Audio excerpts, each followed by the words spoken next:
एका देशमा एउटा गाउँ थियो।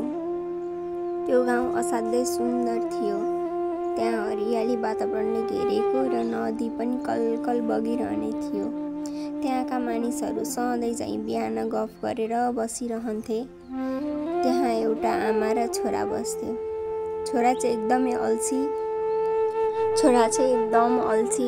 अल्छी थियो है। अनि त्यसपछि आमाले चाहिँ माया गर्थे, सबै खानेकुरा पकाउँथे। ऊ चाहिँ ढिलो उठेर खाने गर्दथ्यो। अनि उसलाई आमाले जति सम्झाए पनि उसले मान्दैनथ्यो।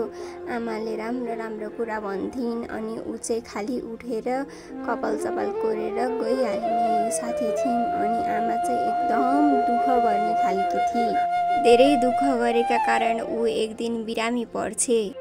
अनि गाउँलेहरू आएर उसलाई सहयोग गर्छन्। अनि छोरा चाहिँ खाली बाहिर हिँड्ने गर्दछ।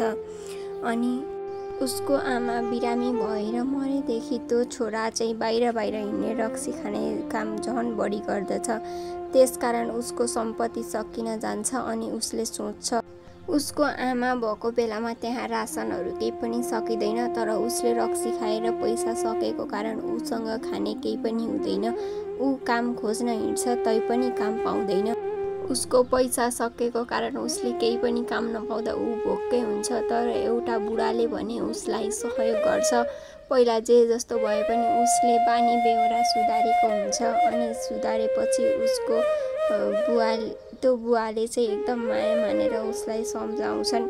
अब जे हुनु भइहाल्यो, आमा पनि तिम्रै कारणले बितिन्, अब त्यस्तो नगर, अब मैले काम दिन्छु, राम्रोसँग हेरचाह आफ्नो गर, खानेकुरा खाऊ, अनि यस्तो कुलतमा नफस भनेर सम्झाउँछन्। यो कथाको मोरल, यो कथाको सन्देश चाहिँ आफूले नराम्रो बाटोतिर हिँड्नु हुँदैन।